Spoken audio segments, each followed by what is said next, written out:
In a previous episode, I shared with you the albums that I would take if I was stranded on a desert island, and that was fun to do.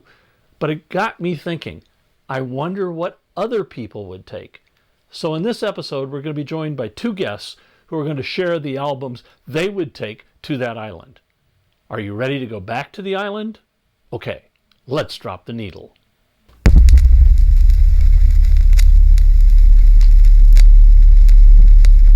I've shared with you some information about the band that I was in high school and early college called The Darkness.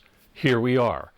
That's me, Brad Pico, Brad Gardner, and Bruce Minot. So today, let's welcome the two Brads to this episode of Bernie Drops the Needle. I'm going to ask you guys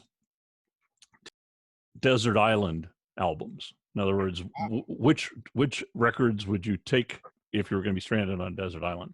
Give me 5 albums and tell me why you would take them. Okay. Who's on first? Go ahead. Go ahead. All right. Wow. Yeah, that's a hard one because like you, I have so many different musical tastes and lots of different albums. I have probably about 10% of what you have, but still a lot. Yeah. And I don't think I would take my Freak Out album, but I might take something like Uncle Meat or another Zappa, Joe's Garage, perhaps, something like that. I really got into Frank Zappa. Oh, I really liked Uncle Meat, and there's some beautiful instrumentals in that. Well, anyway, that's number one. I'll say Uncle Meat. Okay. I would probably take Abbey Road. According to John Lennon, you could drop the needle on it. Yes. And it would be like right in the middle of it, and you could just go from wherever you dropped the needle. And so that would be a good one.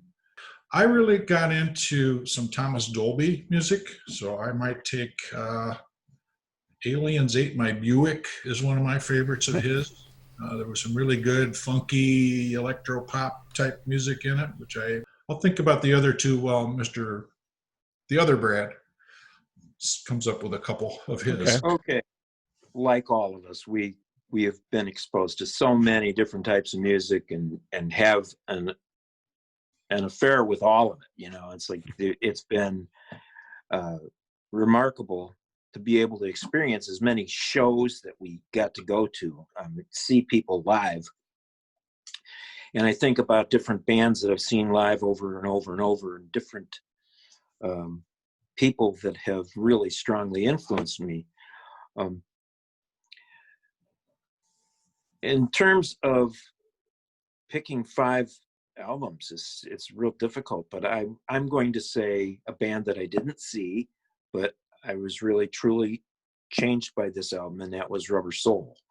The Beatles' Rubber Soul album just like did it for me. Yes, there you go. Okay. My album of choice would be Everybody Knows This Is Nowhere, Neil's second album, second solo album, because it has all of the things that I remember about all those early experiences in terms of his guitar playing. And it was just really an impactful, experience when I first heard that. The third album that I would choose, and then I'll let you go back to choosing something, was Working Man's Dead. Wow. When the Dead came out with Working Man's Dead, it just something clicked, and then all of a sudden there's American Beauty right behind it. And that was a very, formative point in my life.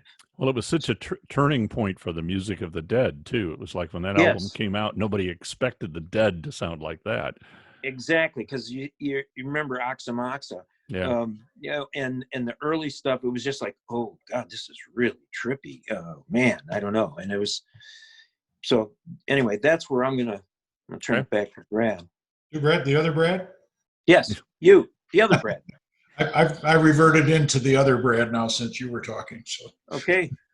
And now that I'm talking, you are the other Brad. That's right. I wrote down one of my favorite albums, and it's not necessarily a pivotal album, but just one that I like to listen to, and that is Who's Next? Oh, yeah. Uh, I bought, in fact, with Brad, the other Brad here, with his help, I bought a 6 CD set called Lighthouse that T.P. Townsend put in quite a few years ago. It was a CD thing, and it was only available. It was on Eel Pie Records, and it was only available in the UK. And that was Pete's, oh gosh, his concept for this Lifehouse or Lighthouse? Lifehouse. Lighthouse. Life. Lifehouse. Yes. The powers that be didn't like that concept, but they put a lot of that stuff on Who's Next. Right. I mean, he had rap versions of Who Are You? And, you know, it was just crazy, a bunch of really neat music. And he had all different kinds of stuff on that CD set. But back to Who's Next, I really liked that one, and I would listen to that more than once on a desert island. Yep. So Okay. the other one that I came up with here is Joe Walsh's The Smoker You Drink, The Player You Get. It was one of my favorite Joe Walsh albums, and I would listen to that without necessarily the Rocky Mountain Way song on it because it just been overplayed so much. All right, cool. The other Brad? We shifted from with the Dead and their shift in music. There was one early on that was an extreme change, and that was Bob Dylan's Blonde on Blonde when that came out. So that would probably be one of mine that I would choose because there was something different there. Yep. The electric just changed things. I'd have to include Zappa because, I mean, all three of us got a chance to sort of meet him. We spent time, we grew up. I mean, Brad and I met him on a staircase. We shook hands with him. And it was amazing. The album that changed for me with Frank was Hot Rats. I went nuts over that. Which one? Jean-Luc Ponty, Hot Rats. The first. Peaches and Regalia, and that would be one that I could listen to over and over. Yeah. So Okay. There's my five. Well, that's a great collection. So we'll have to figure this out if we go to a desert island. You guys bring your 5 and 5. That's 10, and I'll bring my 10. We'll have 20 records. So we'll have plenty to listen to. So thank you for sharing Five that. and five. And Well, I'll bring up 5 secret ones that I won't even tell you what they are. oh There you yeah. go. There you go. Don't forget Guma. Yeah. Somebody's got to bring that. Brad Gardner's 5 albums start with Uncle Meat by Frank Zappa. And then there's Abbey Road.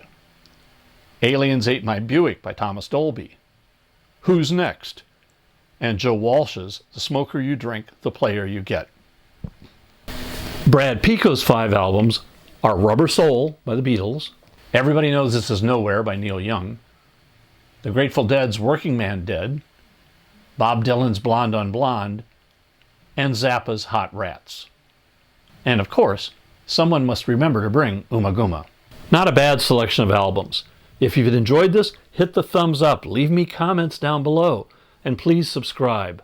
And until next time, keep a rockin'. Most of the albums that I talk about can be found at your local vinyl store or on eBay. Individual songs most likely are on Spotify, Apple Music, or Amazon Music, or even some on YouTube.